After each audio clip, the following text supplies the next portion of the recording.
that calls himself Son of Star Wars. Okay, now you've got to understand that that mindset and that statement was made because you still have a draconian being inside a human embodiment that still lives under that glory days of we have the right to step on anyone that gets in the way of our agendas. And that being has to change his attitude. Okay, it's important that that gets done. That being needs to grow within itself and say, okay, the use of my force is no longer applicable. It's just creating misery. And I've got to stop playing my games of power. It's important that this is understood.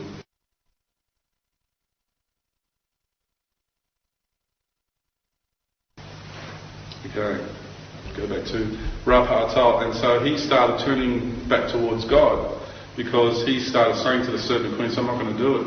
And they went crazy, and then they turned around to their lineage back to Alpha Draconis, which was the headquarters at the time, running the serpent queens of Orion, like their big daddy, so to speak. And he said, no, I'm not going to do it, even to those guys. And they said, well, what's going on here? And he started changing, and he started reconnecting with God and turning towards the light. And that's why they call him the winged dragon of Ra, because Ra is the sun disk, is the Christ consciousness, and he is a dragon who is of the Christ. That's what that name refers to, the winged dragon of the Christ, of Ra. Ra is just another name for Christ. Okay? Another name for that ball, the golden light. He then began coming here and changing the way things were done here on the planet. And once that started occurring, the energy shifted in Orion and Pleiades and Sirius. It shifted dramatically.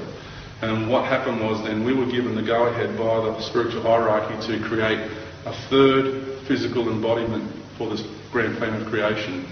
And that was the one that was going to combine the energies of the serpent tribes and the bird tribes to bring it together into a universal embodiment. And we did that and created what's called the feathered serpents. And there was a few of them that were created, and the expression of the beings pleased the spiritual hierarchy. The way they went about expressing themselves was far more balanced. Not too much greed, not too much power, not perfect, right? It worked really well. So as soon as the expression of these beings was known, it worked really well, and straight away we were told to come here to this planet in this solar system because the energies were right here to start creating a universal embodiment. And that is the grand plan of creation. First of all that side, then that one came in, then bringing them to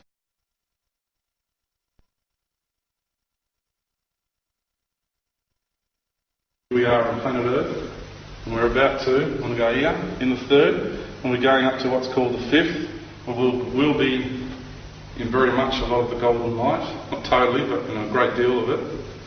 And once we jump here into that, a holograph within the fifth, we're not just going to be a part of the fifth, okay? We're not going to be totally with the fifth, we're going to be in a holographic bubble within the fifth dimension, okay? Because don't forget there's a whole lot of different harmonic series within that, okay? But the project we're doing here needs those frequencies. It's the right frequencies, the right dimension for this project. Once we go into there and we start living, the energy is going to reverberate right throughout the whole of creation, like that.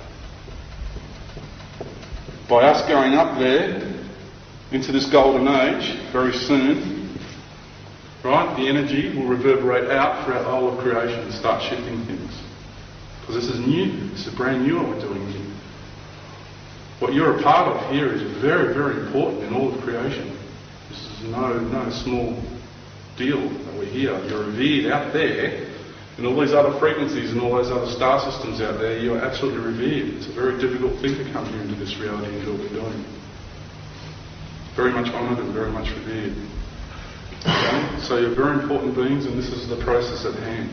It will totally change. It will have repercussions throughout the whole of the universe and all levels of existence. All the experiences, every emotion you feel and all the experiences you feel goes back to your home system, and that information gets transferred to all the people. Okay, they have access to that, your experience here. You're not just here alone and that's it. You're connected still to your home state, your home star nation and your home species. Okay, the way we live here is through our environment which we live in, we are disconnected from that. Someone is imposing you into a cocoon of reality. Okay, you're held prisoner here. That's what we're trying to tell you. It's when you get your awareness and you awaken, you start to see through the veil of this illusion that you're living here in this reality.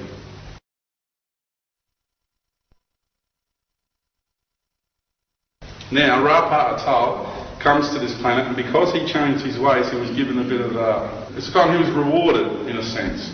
And everything goes in cycles, so he was allowed to come here and build a monument which marked the cycle that marks the beginning of the cycle to end all cycles. So we have a symbol that is known in every culture as the circle and the cross. That is well known in every culture. Okay, and this also can be used to say, well, here's a processional cycle.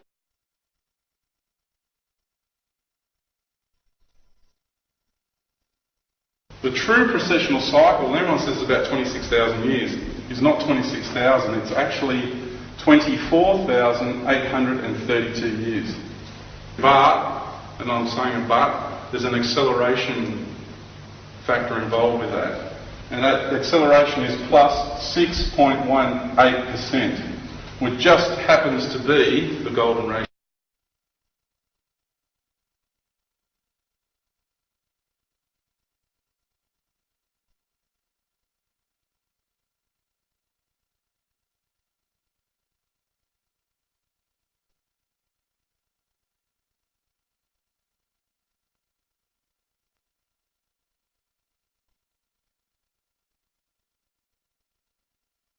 Now, if we mark this as the beginning of the cycle here, this is when the Sphinx was built, okay? The Sphinx was built 24,832 years ago by the being called Ra-Pa-Atal, who is the leader of the armed forces of Orion. He's also known as the Lion King out there, because he's also taken on genetics of the lions as well. He did that for himself. And he's also known as the winged dragon of Ra. Now, he built that with Thoth. Together they built that. Now, the reason they built it in the shape of a lion was to honour the lion beings for the help that they helped him turn around and helped him turn his race of peoples around out of that energy of war to save his peoples and return them back to the energy of God. And it's a monument that represents peace between the serpent tribes and the bird tribes. That's what it represents. It's a monument of peace throughout the whole universe. Very, very important monument. And what it does is it locks in where it sits and the time frame it was built. It actually locks in like a key into the magnetic grid of this planet and pumps harmonics out into the magnetic grids of the two magnetic grids of this planet, the matter grid and the anti. And how were they built? Let me tell you how they were built. Well, it's simple. They just used serum. Frequency. By pumping frequency into the rocks, you change the rate of the spin of those atoms.